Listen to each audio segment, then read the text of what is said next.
ଜୀବନର ଅନ୍ୟ ନାମ ହେଉଛି ସଂଘର୍ଷ। କାରଣ ସଂଘର୍ଷ ବିନା କୌଣସି ମଣିଷର ଅସ୍ତିତ୍ୱ ନଥାଏ। ଯାହା ଜୀବନରେ ଯିଏ ଅଧିକ ସଂଘର୍ଷ କରିଛି ସିଏ ସେତେ ସଫଳ ହୋଇଛି। ଆପଣ ଇତିହାସକୁ ଉଲ୍ଟେଇ ଦେଖନ୍ତୁ।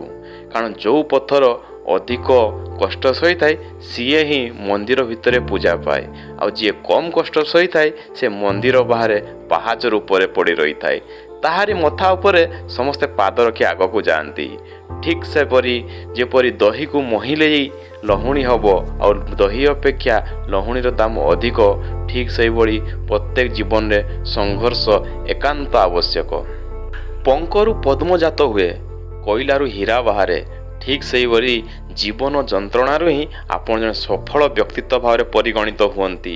ସମାଜରେ ଆପଣଙ୍କ ବ୍ୟକ୍ତିତ୍ୱ ଅନ୍ୟମାନଙ୍କୁ ପ୍ରେରଣା ଦେଇଥାଏ। ତେଣୁ ଜୀବନରେ କେବେ ହାରି ଯାଆନ୍ତୁ ନାହିଁ, ବାରମ୍ବାର ଆପଣ ଚେଷ୍ଟା କରିଚାଲନ୍ତୁ। ମାନୁଛି ଏହି ସଫଳତାର ରାସ୍ତାରେ ଆପଣଙ୍କୁ ବହୁତ ବାଧାବିଘ୍ନ ଦେଖାଦେବ, ଦରକାର ପଡ଼ିଲେ ନିଜ ଲୋକ ଆପଣଙ୍କ ସାଥ ଛାଡ଼ିଦେବେ। କିନ୍ତୁ ଯେତେବେଳେ ଆପଣ ସଫଳତାର ଚରମ ସୀମାରେ ଉପନୀତ ହେବେ ସେତେବେଳେ ସମସ୍ତେ ଆପଣଙ୍କ ସହିତ ସମ୍ପର୍କ ଯୋଡ଼ି ନିଜର ବନ୍ଧୁ ଭାବରେ ପରିଚୟ ସୃଷ୍ଟି କରିବେ। ଜୀବନରେ ଖୁସି ରହିବା ପାଇଁ ସବୁବେଳେ ଅର୍ଥର ସାହାରା ଆବଶ୍ୟକ ହୁଏ ନାହିଁ। ତା ପାଇଁ ଦରକାର ଆପଣଙ୍କର ମାନସିକତା। ହୁଏତ ଆପଣଙ୍କ ପାଖରେ ବହୁତ ସମୟରେ ଅର୍ଥ ନଥିବ, କିନ୍ତୁ ଆପଣ ମାନସିକ ଭାବରେ ଯଦି ସନ୍ତୋଷ ଲାଭ କରୁଥିବେ ତାହେଲେ ଜୀବନର ଆନନ୍ଦ ଆପଣ ନେଇପାରିବେ। କିନ୍ତୁ ଆପଣଙ୍କ ପାଖରେ ପୁଳା ଟଙ୍କା ଥାଇପାରେ, କିନ୍ତୁ ଯଦି ଆପଣ ମାନସିକ ଶାନ୍ତି ନାହିଁ ତାହେଲେ ଆପଣ ଜୀବନରେ କେବେ ଶାନ୍ତି ଲାଭ କରିପାରିବେ ନାହିଁ।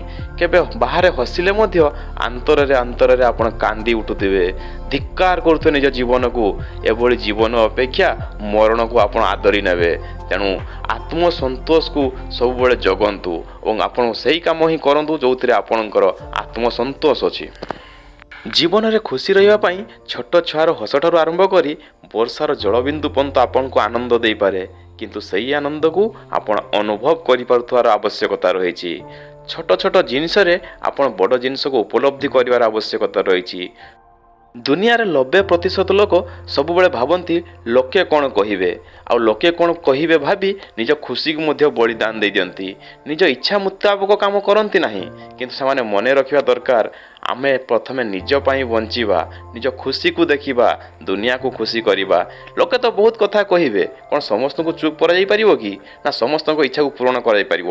ତେଣୁ ଆପଣ ଗୋଟେ ଜିନିଷ ମନେ ରଖନ୍ତୁ, ଆପଣ ଯେଉଁ କାମ କରୁଛନ୍ତି ଯଦି ସେହି କାମ ଠିକ୍ ଆଉ ଆପଣଙ୍କ ଲକ୍ଷ୍ୟସ୍ଥଳ ଠିକ୍ ତାହେଲେ ନିଶ୍ଚିତ ଭାବରେ ଆପଣ ସଫଳ ହେବେ। ଆଉ ଦୁନିଆ କଥା ନ ଶୁଣି ଆଗକୁ ଅଗ୍ରସର ହୁଅନ୍ତୁ, ଦେଖିବେ ଆପଣ ମଧ୍ୟ ଖୁସି ହେବେ ଆଉ ଆପଣଙ୍କ କାର୍ଯ୍ୟରେ ସାରା ଦୁନିଆ ଖୁସି ହେବ। ଦୁନିଆରେ ସବୁବେଳେ ଖୁସି ବିତରନ୍ତୁ, କାହାକୁ ନିନ୍ଦା ଅପବାଦ ଦିଅନ୍ତୁ ନାହିଁ। କାରଣ ଜୀବନ ଦୁଇ ଦିନରେ। ଆପଣ କେତେବେଳେ କ'ଣ କରୁଛନ୍ତି ଆପଣ ନିଜେ ମଧ୍ୟ ଜାଣିପାରିବେ ନାହିଁ, କିନ୍ତୁ ଆପଣ ଗଲାପରେ ସମସ୍ତେ ଆପଣଙ୍କୁ ମନେକରି ଧନ୍ୟ ଧନ୍ୟ କହିବେ। ଏପରି କାର୍ଯ୍ୟ କରିକି ଯାଆନ୍ତୁ, କାରଣ ଏଠି ଆପଣ ଖାଲି ହାତରେ ଆସିଛନ୍ତି, ଖାଲି ହାତରେ ହିଁ ଯିବେ। ଆଜିର ଏହି ଭିଡ଼ିଓ ଦେଖି ଗୋଟେ ନିଷ୍ପତ୍ତି ନିଅନ୍ତୁ। ଯଦି ଆପଣଙ୍କ ମନୋଭାବ ଠିକ୍, ଆପଣଙ୍କ ଲକ୍ଷ୍ୟ ଠିକ୍, ତାହେଲେ ଆପଣ ଉଚିତ ଦିଗକୁ ଆଗେଇ ଚାଲନ୍ତୁ।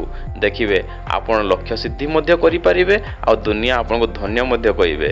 କେବେ ଜୀବନକୁ ଘୃଣା କରନ୍ତୁ ନାହିଁ, ଜୀବନରେ ଭୟ କରନ୍ତୁ ନାହିଁ। କାରଣ ଭୟ କଲେ କୌଣସି କାର୍ଯ୍ୟ ଆରମ୍ଭ କରିପାରିବେ ନାହିଁ। ମନରେ ସାହସ ସଞ୍ଚାର କରନ୍ତୁ ଏବଂ ଆଗେଇ ଚାଲନ୍ତୁ। ସଫଳତା ନ ମିଳିବା ପର୍ଯ୍ୟନ୍ତ ଅଟକି ଯାଆନ୍ତୁ ନାହିଁ, ଦେଖିବେ ସାରା ଦୁନିଆ ଆପଣଙ୍କୁ ସାହାଯ୍ୟ କରିବାକୁ ଆଗେଇ ଆସିବ।